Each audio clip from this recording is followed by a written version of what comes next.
चीन की मदद से ईरान ने अमेरिकी F-15 गिराया है और चीनी मिसाइल से अमेरिकी F-15 पर हमले का दावा किया जा रहा है। अप्रैल में गिराया गया था अमेरिकी F-15 फाइटर जेट और ईरान के पास चीनी रडार सिस्टम होने की आशंका, यही रिपोर्ट में दावा किया जा रहा है। जहां चीन को लेकर NBC न्यूज की इस रिपोर्ट में क्या बड़े दावे किए गए हैं, कुछ फैक्ट्स इस रिपोर्ट के आधार पर। उसके बाद माथुर सर सवाल आपसे, क्योंकि चीन की मिसाइल से तबाह F-15, फिलहाल ईरान ने चीन की मदद से ही अमेरिकी F-15 विमान को गिराया और अप्रैल में चीन मेड शोल्डर लॉन्च मिसाइल से इस हमले को अंजाम दिया गया। यह रिपोर्ट में दावा किया जा रहा है कि 40 पाउंड वजन वाले मैन पोर्टेबल सिस्टम से विमान गिराया गया। दक्षिण पश्चिम ईरान में F-15E ईगल पर हमला और पहली बार अमेरिकी फाइटर जेट को फायरिंग से गिराया गया। हालांकि जंग के दौरान ईरान को चीन से वेपन सप्लाई के दावे भी कई बार किए जा चुके हैं और ऐसे में यही एक माथुर सर सबसे बड़ा सवाल कि इसी मदद के बलबूते जिस स्तर पर इस पर इंटरमिटेंट हमले अंजाम दिए जा रहे हैं, कोई पॉसिबिलिटी है कि इस सीज फायर को मान लिया जाए और उसके तहत कोई बातचीत मुमकिन हो?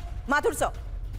जय हिंद सुरभि, देखिए मैं एक बात आपको बिल्कुल साफ बता सकता हूं कि जिस प्रकार की एक्सट्रीम इन लोगों ने अपनी अपनी पोजीशंस को अख्तियार किया हुआ है, उन पोजीशंस में जब तक बहुत जबरदस्त तरीके से लचीलापन ला करके और उसमें मेल्ट डाउन टोन डाउन नहीं किया जाएगा, कोई मेरे को डील होती हुई नजर नहीं आ रही है। कोई भी डील होती हुई नजर नहीं आ रही है। जहां तक सवाल ईरान का, ईरान जो जिस प्रकार से अमेरिका के खिलाफ एक्शंस कर रहा है और बातें कर रहा है, दे रहा है, वो बिल्कुल क्लियर है अभी से नहीं हमेशा से कि उसको लगातार सतत रूप से रूस और चीन दोनों से मदद मिल रही है। चीन से डेफिनेटली उसको एयर डिफेंस सिस्टम्स मिल रहे हैं, क्योंकि अगर आप याद करें जो युद्ध हुआ था उसमें चीन के ईरान की जो एयर डिफेंस है वो पूरी तरह से लगभग खत्म हो गई थी।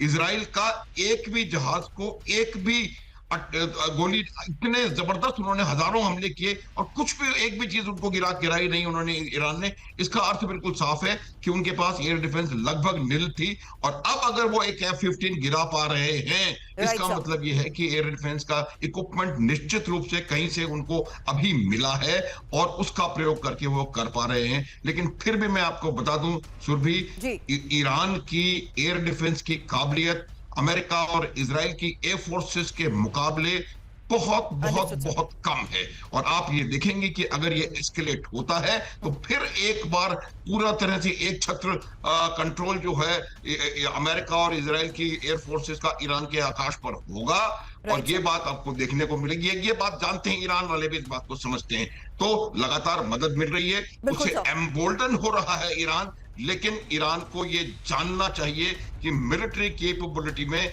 वो अमेरिका और इजराइल के हमलों के सामने मेरे ख्याल से कुछ भी नहीं है। उनके पास जो ताकत है वो अलग किस्म की ताकत है, उनकी रेजिलियंस उनकी ताकत है, लेकिन सिर्फ रेजिलियंस से सुरभि आप बहुत ज्यादा लंबे समय लेकिन हकीकत ये है कि अमेरिका के हर वार का जवाब ईरान भी वार से ही दे रहा है। इसीलिए कुवैत में मिसाइल हमले के बाद अब हाई अलर्ट पर अमेरिका है और पश्चिम एशिया में अमेरिका ने एयर डिफेंस सिस्टम भी बढ़ा दिए हैं। बातचीत के बीच अमेरिकी बेस पर विध्वंसक वार और ईरान ने फतेह 101 मिसाइल से अब अटैक किया है। ब्लूमबर्ग की रिपोर्ट बड़ा दावा कर रही है, क्योंकि कुवैत में यूएस बेस पर हमले को लेकर यह खबर है और बातचीत के बीच यूएस बेस पर विध्वंसक वार और कुवैत के अली अल सालेम एयरबेस पर फतेह 101 मिसाइल से अटैक, जहां अमेरिका के 2 घातक MQ-9 रीपर ड्रोन पूरी तरह तबाह और हमले में सैनिकों समेत 5 अमेरिकी घायल हुए हैं। हालांकि पश्चिम एशिया में अमेरिका ने एयर डिफेंस सिस्टम बढ़ा दिया और पश्चिम एशिया में अब तक ईरान के 1850 से ज्यादा बैलिस्टिक मिसाइल हमले हुए हैं। हालांकि ऑपरेशन एपिक फ्यूरी में अब तक 14 अमेरिकी सैनिकों की मौत को लेकर भी रिपोर्ट में दावा किया गया है। लेकिन अब इजराइल में